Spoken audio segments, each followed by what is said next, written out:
Hi guys. Okay, here I'm going to try making this screencast tutorial for you on making patterns. It's really easy. It's just there's like a couple things you have to remember that are kind of like math tricks, but once you sort of get your handle on those, then it's just, I think it's super magical. So the first thing is we have to have a square artboard. So that it will repeat. A rectangle's not going to work. It has to be square. It doesn't really matter how big your square is. I think in the cactus video, hers is 3 by 3. I'm just making mine 5 by 5, right? So 5 inches by 5 inches. So there it is. I'm going to make it a little bit smaller. And then I gave you a bunch of files of just, they're just kind of weird little elements. I got them from VectEasy, which is a website of free vector art. So I'm just going to use this one.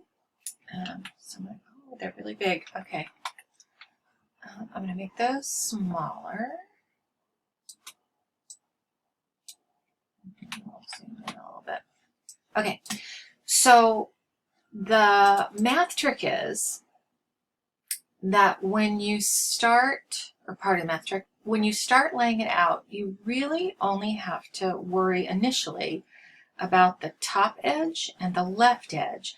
And that's because we're going to copy things that hang up here and things that hang out here and place them on the opposing side so that we get that seamless repeat. So let me just start putting stuff on here. So you want to have things hang over the edge. That's one thing, because that's what's going to make the magical repeat happen.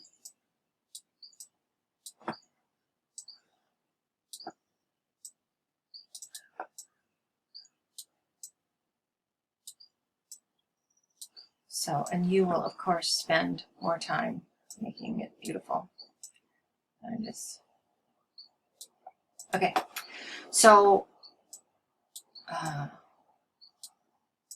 okay, so I have stuff hanging off the top side and I have stuff hanging off the left side, and that's awesome. That's exactly what we want, so that we can repeat those on the opposing side. Let me scoot all these little guys over.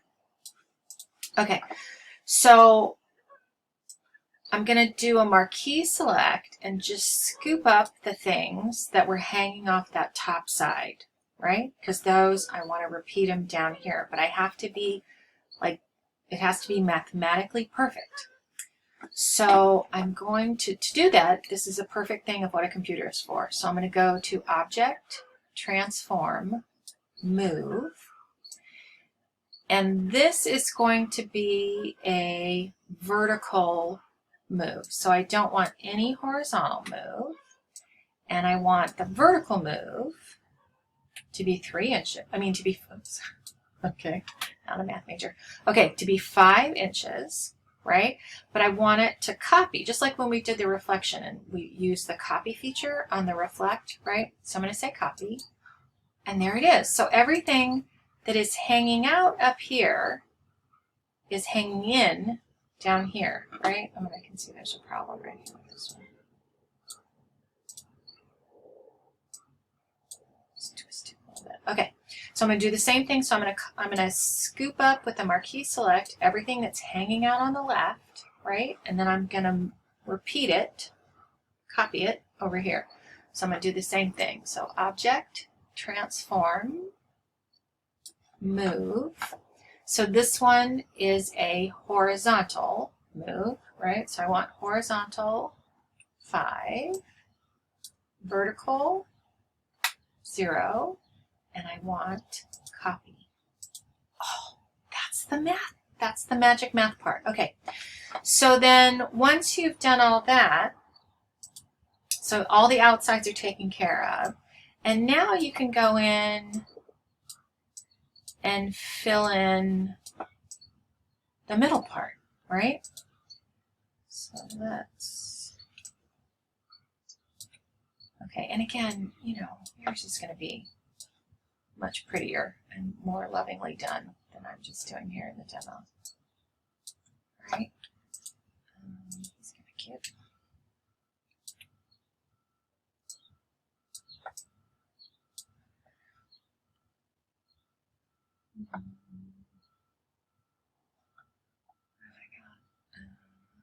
Let's do this guy.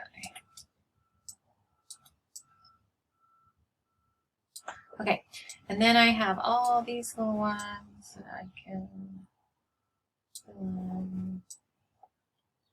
So I'm just gonna those all over, because this is all like once you've got the outsides down, then this middle part is just really free and open for you to do it however you want to do it.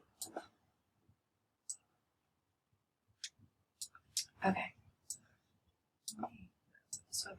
Okay, so now I want to add a background color to my, I guess these are dandelions, to my dandelions. And then we have to do this extra step of adding a completely blank square to the back. But let's do the background first. So I'm going to, again, like a perfect opportunity for the computer to do computer stuff. So I know my artboard is 5 by 5.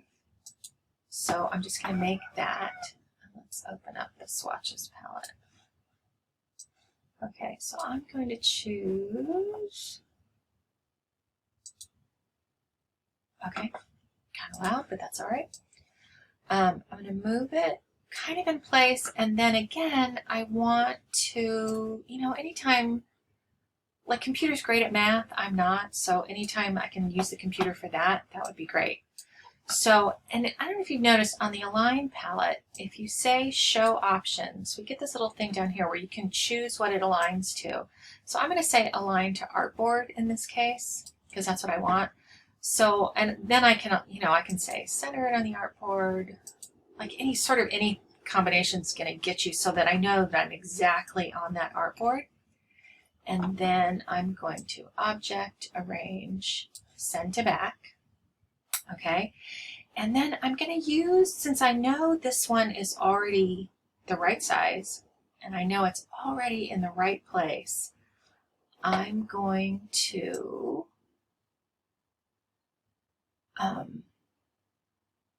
copy that one. I'm going to paste it in back, and I'm going to take the fill out. Okay, so, and we didn't see anything happen because what we just did was we made a copy of the artboard size, no fill, no stroke, and we placed it all the way in the back. And I'll just be honest with you, I don't know why that geometry works. I just know that if you don't do that step, it doesn't work. So you have to do that step. Okay, so let's try it. So I'm going to select everything. I'm going to drag it over here to my swatches palette and let go. Ooh, there it is. And then I'm going to come down here.